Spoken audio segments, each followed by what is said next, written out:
Guyana and China signed Belt and Road Initiative (MOU). Charon Das was never fired, and the GRA is woefully understaffed.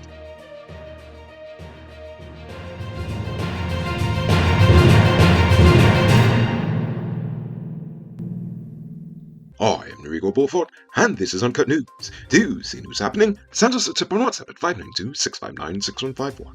Guyana has agreed to move forward with China's Belt and Road Initiative, expressing willingness to discuss and conclude the Joint Action Plan, which Guyana actually signed on to in 2018, but had done nothing over the past 5 years. The two nations also signed a Memorandum of Understanding for the creation of an Investment and Economic Cooperation Working Group with all intentions of actually seeing some sort of project coming out of the Belt and Road Initiative in Guyana. They also agreed to expand collaboration in infrastructure development, trade, health, renewable energy, climate resilience and adaptation, and cultural and educational collaboration. One of Guyana's largest distribution companies, BPATS, is concerned about the competition from foreign companies entering the market, taking advantage of our nation's oil boom. The company's general manager, Hema Singh, said that the competition has caused price increases of 15 to 25% on some household products, which has severely displaced their market share. Despite the challenges, BPAT has managed to maintain its standards and has not increased its prices, according to them. The company was also founded in 1953 and is the local distributor for many international products here. The Chinese Landing Village Council has agreed to allow a government fact-finding mission to visit their community to address security and environmental concerns caused by gold miners. The International American Commission on Human Rights requested that Guyana take necessary measures to protect the rights of the indigenous Carib community of Chinese Landing. The Council has also requested that the government indicate their authority from relevant state bodies to ensure the team visiting the village is authorized to implement the IACHR's recommendations. The government previously assembled a team to assess the situation and found nothing to back up the claims made by the Council. The Council maintains that the concessions granted to Wayne Vera violated their rights and results in threats and intimidation from Vera. A delegation from the British Virgin Islands, led by the Deputy Premier and Minister for Financial Services, is visiting Guyana to explore trade and investment opportunities in agriculture, financial services, and tourism. The delegation met with Foreign Secretary Robert Passard to discuss closer trade ties and investment facilitation, and noted potential collaboration between Ghana and BVI in various areas.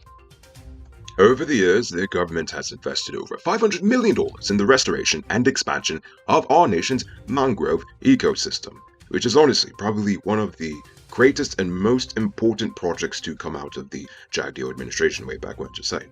Nonetheless, in observance of International Day of the Conservation of the Mangrove Ecosystem, a mangrove tour was hosted along the East Coast shoreline, highlighting the importance of mangroves in the fight against climate change. The government is actively working to restore mangroves in about 12 areas and conducting training across the nation.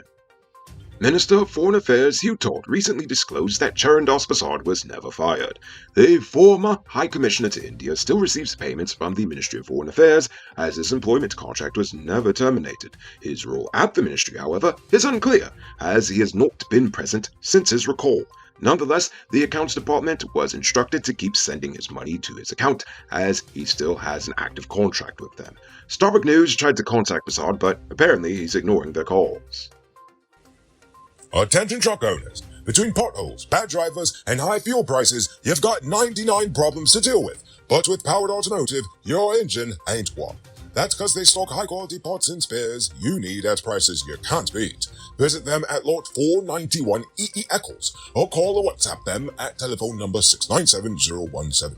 Save big on truck parts at Powered Automotive, the #1 heavy-duty truck parts store in Guyana. Tired of waiting on hold, tracking down a delivery driver, or carrying cash for your food orders? GT Eat is here to make your life easier. Guyana's first cashless food ordering and delivery app. Choose from Georgetown's top restaurants, pay securely with your card, and get your food delivered right to your doorstep. With the convenience of being able to order from your phone and the added feature of tracking your order, GT Eats is the ultimate solution for all your food needs. Download the app on Apple and Android stores and start ordering the easy way today.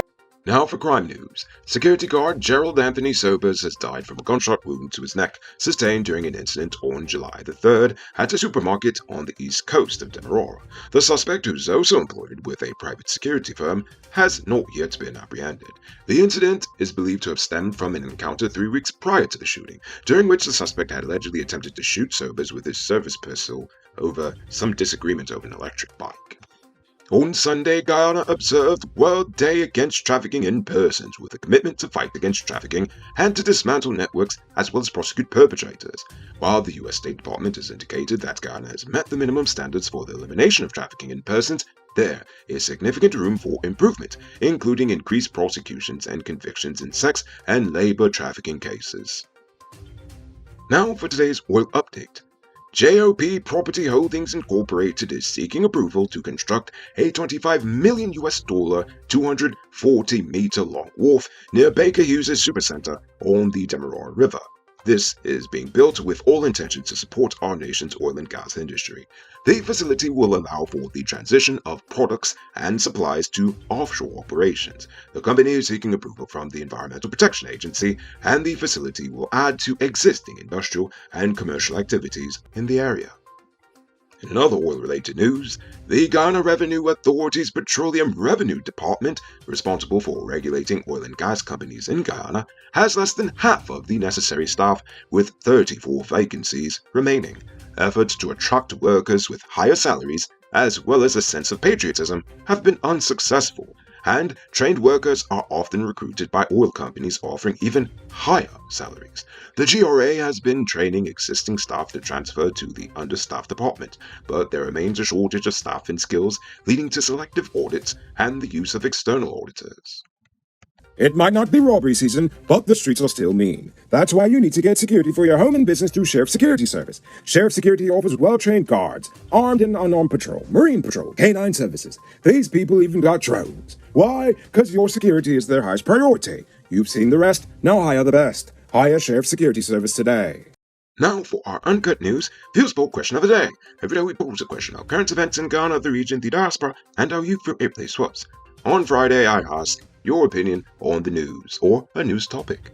But before we get to that, I'm proud to announce our latest addition to the Noble Army, Richard Singh, who is supporting us at the reporter level, the highest level of monthly support we've received so far. So thank you, Richard Singh. And also, a special thank you to David Griffith, Dion Nascimento, Project Zero, and Dimitri V. I appreciate you all. And if you're watching at home and you'd like to support our movement, just hit the link in the video description. Davey Samaru says, Uncut News has been my source for news for the longest while. I like it because it is brief but comprehensive.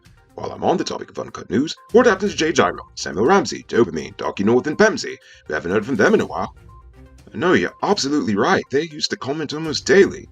So, Jay, Samuel, I know Dopamine still does from time to time, but Darky North and Pemsey, if you're hearing this, give us a ring. Let us know you're still alive. And as for the news, thanks. That's exactly our goal here. We actually scan 10 different Guyanese media houses and try to pull out the stories that actually matter, and the main details at least. Because basically, we read through the scandal of bunt they call news in this nation, so you don't have to, saving you both time and money. Barefoot Wanderer asks, which other company or companies in Ghana have actual trusted employees and proper security trucks to transport a new president coming off of the heels of a train wreck election?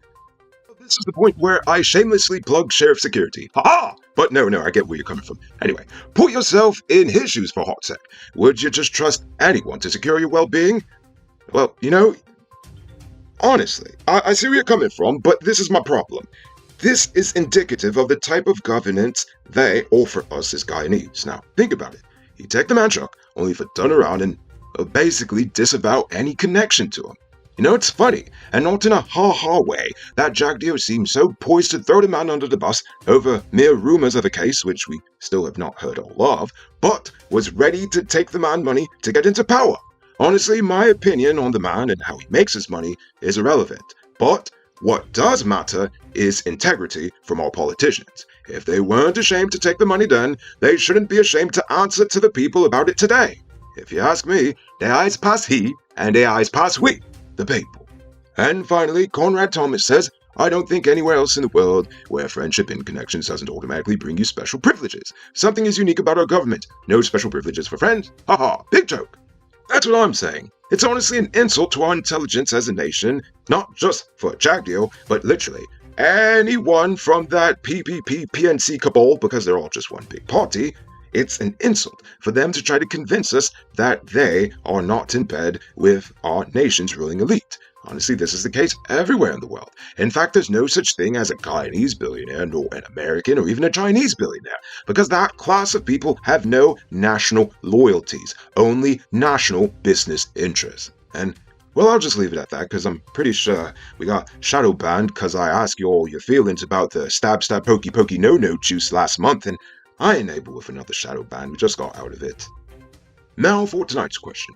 How do you feel about the government's intention of operationalizing Guyana's part of China's Belt and Road Initiative? Do you think it'll bring us good, or will we fall into another Chinese debt trap? I want to know. So think about that question. Tell us in the comments below. If your response is good enough, we just might feature it in our next episode. Anyway, that's all the time we have for tonight, and check us out tomorrow for another. Until then, I'm Nico Bolford saying good night, folks.